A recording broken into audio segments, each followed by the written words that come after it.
அதே மாதிரி குல் ஹுவல்லாஹு அஹத். இந்த 3 அத்தியாயங்களும் 3 வசனத்தோடு முடிந்தாலும் இதில் ஏராளமான கருத்துக்களை அல்லாஹ் உள்ளடக்கி இருக்கிறான். இமாம் ஷாஃபி ரஹ்மத்துல்லாஹி அவங்க சொல்றாங்க, குர்ஆனில் 114 அத்தியாயங்கள் இருக்கிறது. இந்த 114 அத்தியாயங்களில் எதையுமே அல்லாஹ் தஆலா நமக்கு தராவிட்டாலும் இந்த வல் அஸ்ர் சூரா போதுமானது. அதில் அல்லாஹ் தஆலா மனித வாழ்க்கைக்கு தேவையான அத்தனை விஷயங்களையும் அல்லாஹ் தஆலா 3 ஆயத்தில் அல்லாஹ் சொல்லி தருகிறான். அதுல வல் அஸ்ர் என்று சொன்னால் காலத்தின் மீது சத்தியமாக, காலத்தின் மீது சத்தியமாக என்று அல்லாஹ் தஆலா குர்ஆனில் பல்வேறு காலங்கள் மீது சத்தியம் என்று சொல்கிறான். அல்லாஹ் எப்போது சத்தியம் என்று சொல்கிறானோ அதுக்கு பின்னாடி சொல்லக்கூடிய விஷயம் ரொம்ப முக்கியமானது. ஏனென்றால் அல்லாஹ் சொன்னாலே அது சத்தியமான விஷயம் தான். இருந்தாலும் அல்லாஹ் தஆலா மக்களுக்கு உணர்த்தாட்டுவதற்காக வேண்டி சில பொருட்கள் மீது, சில நேரங்கள் மீது, காலங்கள் மீது அல்லாஹ் சத்தியம் என்று சொல்லுவான்.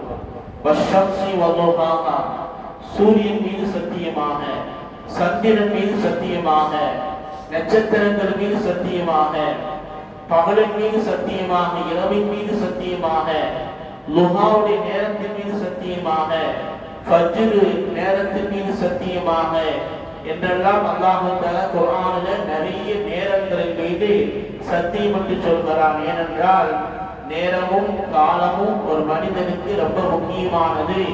அவைகளை யார் சரியாக பயன்படுத்துகிறார்களோ அவர்கள் தான் வெற்றி அடைய முடியும் என்பதற்காக வேண்டி காலங்கள் மீது அல்லாஹ் சத்தியம் என்று சொல்கிறான். அன்பு சகோதரர்களே, இங்கே வல் அஸ்ர் என்கின்ற இந்த வசனத்திற்கு 2 விதமான அர்த்தங்கள் இருக்கு. வல் அஸ்ர் என்றால் காலத்தின் மீது சத்தியமாக என்று ஒரு அர்த்தம். இன்னொரு அர்த்தம் என்ன அப்படின்னா அஸ்ருடைய நேரத்தின் மீது சத்தியமாக. அஸ்ருடைய நேரம் ரொம்ப முக்கியமான நேரம். ஏனென்றால் நபிகள் நாயகம் ஸல்லல்லாஹு அலைஹி வஸல்லம் சொன்னார்கள், மன் ஸல்லல் புர்தைனி தஹல் ஜன்னah. எவர்கள் ஃபஜ்ரையும் அஸ்ர் தொழுகையும் ஃபஜ்ர் தொழுகையும் யார் நிறைவேற்றி விடுகிறார்களோ அவர்கள் சொர்க்கம் நுழைவார்கள் என்றார்கள் நபிகள் நாயகம் ஸல்லல்லாஹு அலைஹி வஸல்லம். ஏன்னா ஃபஜ்ருடைய நேரம் மக்கள் தூங்கக்கூடிய நேரம், தூக்கத்தில் பட்டுருவாங்க. அதே மாதிரி அஸ்ருடைய நேரம் வியாபாரத்துடைய நேரம், வியாபாரம் மிக விறுவிறுப்பாக நடக்கக்கூடிய ஆரம்பத்துடைய நேரம். அதனால இந்த நேரத்தில் மனிதன் கவனக்குறைவாக இருப்பான் என்பதனால அல்லாஹ் தஆலா அஸ்ருடைய அந்த நேரத்தின் மீது சத்தியமாக என்று அஸ்ர் நேரத்தை அல்லாஹ் குறிப்பிடுகிறான். நபி அவர்களும் யார் இந்த 2 நேர தொழுகைகளை சரியாக தொழுகிறார்களோ தஹலல் ஜன்னah, சொர்க்கம் நுழைவார்கள் என்று ஸல்லல்லாஹு அலைஹி வஸல்லம் சொன்னார். அதே மாதிரி நபி அவங்க சொன்னாங்க, உங்களில் யாராவது சத்தியம் செய்வதாக இருந்தால், யாராவது சத்தியம் செய்வதாக இருந்தால் அஸ்ருக்கு பின்பாக சத்தியம் செய்யுங்கள் என்று ஸல்லல்லாஹு அலைஹி வஸல்லம் ஒரு ஹதீஸ்ல சொல்றாங்க. மன் ஹலஃப இந்த பிம்பரி ஹாதா பஅதல் அஸ்ரி, அஸ்ர் தொழுகைக்கு பிறகு என்னுடைய இந்த பிம்பருக்கு அருகாமையில் இருந்து நீங்கள் ஒப்பந்தம் செய்யுங்கள், சத்தியம் செய்யுங்கள் என்று ரசூலுல்லாஹி ஸல்லல்லாஹு அலைஹி வஸல்லம் சொல்றாங்க. ஏனென்றால் நபியுடைய மிம்பர் என்றால் அதற்கொண்டு ஒரு தனி சிறப்பு இருக்கு. அதே மாதிரி அஸ்ருடைய நேரத்திற்கு பிறகு அந்த நேரம் முக்கியமான நேரம் என்பதை மக்களுக்கு உணர்த்தாக்குவதற்காக வேண்டி ஸல்லல்லாஹு அலைஹி வஸல்லம் ஒப்பந்தம் செய்வதாக இருந்தால் அப்படி செய்யுங்கள் என்று ஸல்லல்லாஹு அலைஹி வஸல்லம் நினைவுபடுத்துகிறார்கள். எனவே அன்பு சகோதரர்களே, காலத்தின் மீது சத்தியமாக, அஸ்ருடைய நேரத்தின் மீது சத்தியமாக. காலத்தின் மீது சத்தியம் என்றால் நாளை மறுமை நாளையிலே 4 கேள்விகளுக்கு நாம் பதில் சொல்ல முடியாது, சொல்லாமல் யாரும் சொர்க்கம் நுழைய முடியாது. அதுல முதல் கேள்வி என்ன அப்படின்னா, அல்லாஹ் கேட்பான், உனக்கு நான் வாழ்நாளை தந்தேனே, அந்த வாழ்நாளை நீ சரியாக பயன்படுத்தினாயா என்று அல்லாஹ் கேட்பான். 60 ஆண்டுகள் 80 ஆண்டுகள் 100 ஆண்டுகள் எல்லாம் வயதை உனக்கு நான் தந்தேனே, அந்த கால நேரங்களை எப்படி நீ பயன்படுத்தினாய்? நல்வழியில் பயன்படுத்தினாயா அல்லது தீய வழியிலே பயன்படுத்தினாயா என்று அல்லாஹ் தஆலா முதல் கேள்வி கேட்பான். இரண்டாவதாக, உன் வாலிபத்தை நீ எவ்வாறு பயன்படுத்தினாய்? அந்த நேரம் மிக முக்கியமான நேரம் அல்லவா? அந்த வயது பல சாதனைகளை படைக்கக்கூடிய நேரம் அல்லவா? உனக்கு அந்த வாலிபத்தை நான் தந்தேனே, அதிலே மக்களுக்கு சேவை செய்யக்கூடிய காரியத்தை செய்தாயா அல்லது அந்த வாலிபத்தை வீணாக்கினாயா என்று அல்லாஹ் இரண்டாவதாக கேட்பான். மூன்றாவது, நீ சம்பாதித்தாய், உன் சம்பாத்தியம் எப்படி இருந்தது? ஹலாலாக சம்பாதித்தாயா அல்லது ஹராமாக சம்பாதித்தாயா? எப்படி செலவு செய்தாய் என்று அல்லாஹ் கேட்பான். நாலாவது, உனக்கு நான் கல்வி அறிவை தந்தேனே, அந்த இல்மை கொண்டு கல்வி அறிவை கொண்டு நீ அமல் செய்தாயா, இபாதத்து செய்தாயா, கற்றதின் பிரகாரம் நீ செயல்படுத்தினாயா என்று இந்த 4 கேள்விக்கு பதில் சொல்லாமல் யாரும் சொர்க்கம் நுழைய முடியாது என்று நபிகள் நாயகம் ஸல்லல்லாஹு அலைஹி வஸல்லம் சொல்லித் தருகிறார்கள். எனவே அன்பு சகோதரர்களே, நம்முடைய நேரங்களும் காலத்திற்கு அல்லாஹ்வுக்கு முன்பாக பதில் சொல்லாமல் யாரும் தப்பிக்க முடியாது. அதனால்தான் இமாம் ஷாஃபி ரஹ்மத்துல்லாஹி அலைஹி மிக அழகாக சொன்னார்கள், காலம் என்பது கூர்மையான கத்தியை போன்றது, கூர்மையான வாளை போன்றது. அதை நீ சரியாக பயன்படுத்தவில்லை என்று சொன்னால் அது உன்னை வெட்டுவதற்கு முன்பாக நீ அதை வெட்டிவிடு என்று இமாம் ஷாஃபி ரஹ்மத்துல்லாஹி சொன்னார். ஏன் அப்படின்னா, வெட்டுதல் அப்படின்னா அந்த காலம் நம்மை அதை ஆளுவதை விட காலத்தை நாம் ஆள வேண்டும். எந்த நேரத்தில் என்ன செய்யணும், எந்த நேரத்தை எப்படி பயன்படுத்தணும் என்று அந்த காலத்தை நாம் நமக்குள்ளாக வைத்துக் கொள்ள வேண்டும். அந்த காலத்தை நம்மின் மீது நாம் ஆளுமை செலுத்தவிட்டால் அந்த காலம் மிக வேகமாக போய்விடும், அது பயனற்றதாக ஆகிவிடும் என்பதைத்தான் இமாம் ஷாஃபி ரஹ்மத்துல்லாஹி அவர்கள் உதாரணத்தோடு சொல்லித் தருகிறார்கள். அன்பு சகோதரர்களே, நபிகள் நாயகம் ஸல்லல்லாஹு அலைஹி வஸல்லம் சொன்னார்கள், நீங்கள் அல்லாஹ்விடத்திலே துஆ செய்வதாக இருந்தால் பரக்கத்தை தா, வியாபாரத்திலே பரக்கத்தை தா, பொருளாதாரத்திலே பரக்கத்தை தா என்று மட்டும் நீங்கள் கேட்காதீர்கள். மாறாக, யா அல்லாஹ், என்னுடைய வாழ்நாளிலே என்னுடைய காலங்களில் நீங்க பரக்கத்தை செய், என்னுடைய நேரங்களில் நீங்க பரக்கத்தை செய் என்று கால நேரத்திலே பரக்கத்திற்காக வேண்டி நீங்கள் துஆ செய்யுங்கள் என்று நபிகள் நாயகம் ஸல்லல்லாஹு அலைஹி வஸல்லம் சொன்னார்கள். இன்னைக்கு கால நேரத்தில் தான் பரக்கத்தே கிடையாது. காலை பொழுது எப்படி ஆகுது என்று தெரியவில்லை, மாலை பொழுது எப்படி வருகிறது என்றும் தெரியவில்லை. மிக வேகமாக கால சக்கரம் மிக வேகமாக சுழன்று கொண்டே இருக்கிறது, சுழன்று கொண்டே இருக்கிறது. அதனால்தான் நபி அவர்கள் கால நேரத்திலே நீங்கள் பரக்கத்தை அல்லாஹ்விடத்திலே கேளுங்கள் என்று நபிகள் நாயகம் ஸல்லல்லாஹு அலைஹி வஸல்லம் சொன்னார்கள். ஏனென்றால் நாளை மறுமை நாளையிலே சொர்க்கத்திலே யாருக்கும் எந்த கவலையும் இருக்காது, சந்தோஷமாக இருப்பாங்க. ஆனா ஒரே ஒரு கவலை இருக்குமா? என்ன கவலைனா, நம்ம உலகத்துல எத்தனையோ நேரங்களை காலங்களை வீணாக ஆக்கி விட்டோமே, அந்த நேரங்களையும் காலங்களையும் அல்லாஹ்வை நினைவுபடுத்துவதை நாம் சரி செய்திருந்தால் இன்றைக்கு இன்னும் தரஜாக்கள் உயர்த்தப்பட்டிருக்குமே என்று சொர்க்கவாசிகள் கால நேரங்களை வீணாக்கியதை பற்றி சொர்க்கத்திலே அவர்கள் கவலைப்படுவார்கள் என்று நபிகள் நாயகம் ஸல்லல்லாஹு அலைஹி வஸல்லம் சொல்கிறார்கள். அங்க போய் கவலைப்பட்டு என்ன பிரயோஜனம் இருக்குது? அதனால வாழும் காலத்திலேயே நம்முடைய நேரங்களை காலங்களை அது சாதனை படைப்பதற்காக வேண்டி நம்முடைய நேரங்களை ஒதுக்க வேண்டும். அதனால்தான் அறிஞர்கள் சொல்வார்களா இல்லையா, பிறப்பு என்பது ஒரு சம்பவமாக இருக்கலாம், ஆனால் இறப்பு என்பது ஒரு சரித்திரமாக இருக்க வேண்டும் என்று அறிஞர்கள் சொல்வதை போன்று நம்முடைய ஒவ்வொரு வாழ்க்கையிலும் நாம் இந்த உலகத்தை விட்டு நாம் செல்கிற பொழுது இந்த உலகத்திலே ஏதாவது ஒன்றை நாம் சாதித்து செல்ல வேண்டும், ஏதாவது ஒன்றை மக்களுக்கு பயன் தரக்கூடிய விஷயத்திலே நம்முடைய வாழ்க்கை அமைய வேண்டும் என்பதைத்தான் மார்க்கம் நமக்கு சொல்லித் தருகிறது.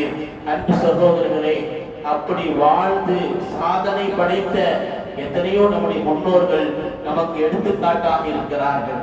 உங்களுக்கு எல்லாம் தெரியும், மாமன்னர் அவுரங்கசீப் போர்க்கள மைதானத்துல யானை இருக்கா இல்லையா, யானையுடைய நிழல்ல அவரு முசல்லாவை போட்டு தொழுகுவார். போர்க்களத்துல மிக பயங்கரமாக போர் நடக்கக்கூடிய இடத்துல யானையுடைய நிழல்ல தொழுது கொண்டு இருப்பார்கள். அதை பார்த்து எதிரிகள் என்ன செய்வாங்கன்னா, இவ்வளவு பேருக்கு போய் யார் சண்டை போட முடியும் என்று அவர்கள் விரண்டு ஓடி விடுவார்கள் என்று வரலாற்றிலே சொல்லப்படுகிறது. அப்படிப்பட்ட மாமன்னர் தன்னுடைய போர்க்கள காலத்திலே கூட நேரத்தை வீணாக்காமல் அல்லாஹ்வை நினைவு கூறுவதன் காரணமாகத்தான் அல்லாஹ் தஆலா அவ்வளவு பெரிய வெற்றியை தந்தார். அதே மாதிரி டில்லி ஜுமா மஸ்ஜித், டில்லியுடைய ஜுமா மஸ்ஜிதை கட்டி முடித்தார் ஷாஜஹான். அப்படி கட்டி முடித்ததற்கு பிறகு அந்த ஜாமியா மஸ்ஜித் திறப்பு விழா நடக்கிறது. அப்போது ஷாஜஹான் மாமன்னர் அல்லவா சொன்னாரு, இந்த பள்ளிவாசல்ல முதல்ல யார் இமாமத்து செய்யணும் அப்படின்னா, யார் அவர்கள் பருவ வயதை அடைஞ்சதிலிருந்து யார் தொழுகையை கதா செய்யாம யார் இருக்கிறார்களோ அவங்க இமாமத்து செய்யுங்க அப்படின்னு சொன்னாங்க. முதல்ல இமாமத்து செய்ய போறோம்.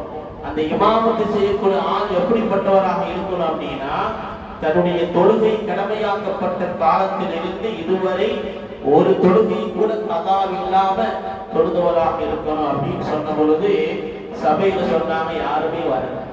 கடைசியில ஷாஜஹான் மாமன்னர் அவர் சொன்னாரு, நான் அப்படி இருக்கிறேன். என்னுடைய காலத்துல நான் என்னுடைய வயதில் வந்ததிலிருந்து இதுவரை நான் ஒரு தொழுகை கூட கதாவாக்கியதில்லை என்று மாமன்னர் ஷாஜஹான் அவர்கள் அங்கு இமாமத்து செய்தார் என்று முகலாய மன்னனுடைய வரலாற்றிலே சொல்லப்படுகிறது என்று சொன்னால், அன்பு சகோதரர்களே, மன்னர்களாக வாழ்ந்தாலும் கூட தங்களுடைய வாழ்நாளை எப்படி அவர்கள் பயனுள்ளதாக ஆக்கியிருக்கிறார் என்று நாம் யோசித்து பார்க்க வேண்டும். அதே மாதிரி கைரோவில் பார்த்தீங்கன்னா ஜாமியுல் அஸ்ஹர் யூனிவர்சிட்டி, அந்த ஜாமியுல் அஸ்ஹர் யூனிவர்சிட்டிக்கு நேராக பார்த்தீங்கன்னா ஒரு மன்னரை இருக்கிறது. நஃபீசா அம்மையார் அவர்கள் அங்கு அடக்கம் செய்யப்பட்டிருக்கிறாங்க. அந்த அடக்கம் செய்யப்பட்ட அந்த இடத்துல பக்கத்துல பார்த்தீங்கன்னா ஒரு பெரிய கண்ணாடிக்குள்ளாக நஃபீசா அம்மையாரை பற்றி எழுதப்பட்டிருக்கிறது. இவர்கள் எப்படி வாழ்ந்தார்கள் என்று அதில் எழுதப்பட்டிருக்கிறது. அதில் முக்கியமாக கவனிக்க வேண்டிய செய்தி என்னவென்றால், நஃபீசா அம்மையார் அவர்கள் தங்களுடைய வீட்டுக்குள்ளாகவே வீட்டுடைய பின்புறத்திலே அவர்கள் ஒரு மன்னரையை, தனக்குண்டான மன்னரை அவர்களே தோன்றினார்கள்.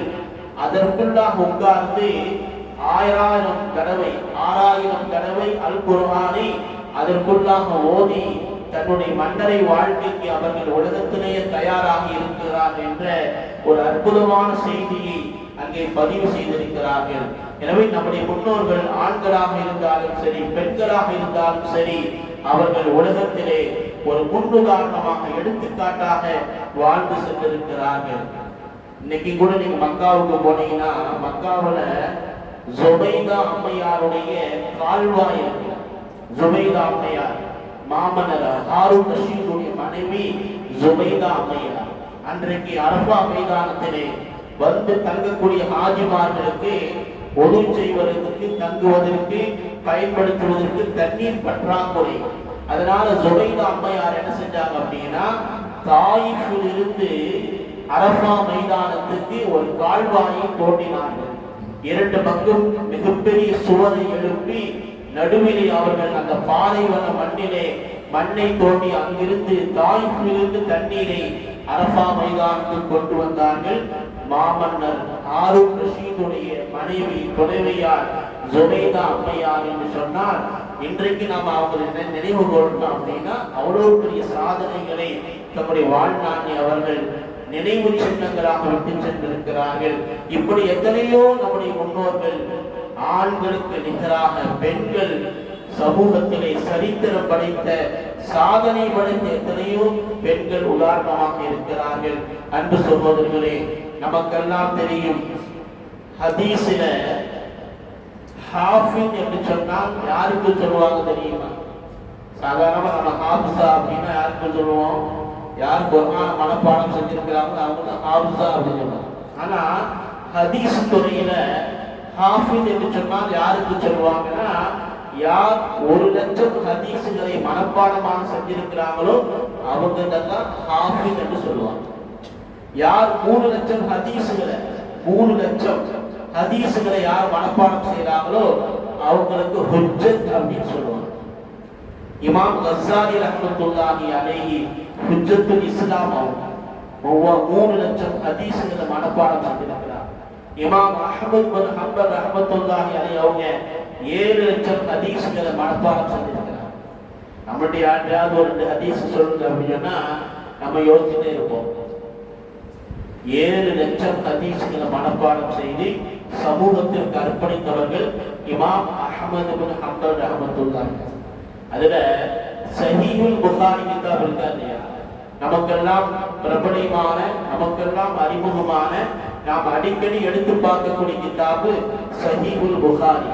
இந்த சஹீஹுல் புகாரிக்கு எத்தனை விரிவுரை இருக்குது அப்படின்னு பார்த்தீங்கன்னா கிட்டத்தட்ட சின்னதும் பெரியதுமாக 540 விரிவுரைகள் இருக்கு. சஹீஹ் புகாரிக்கு மட்டும் ஒவ்வொரு ஹதீஸையும் விரிவாக அதுல விளக்கம் தந்திருப்பாங்க. அதுல உலக புகழ்பெற்ற கிதாப் அப்படின்னு பார்த்தீங்கன்னா ஃபத்ஹுல் பாரி.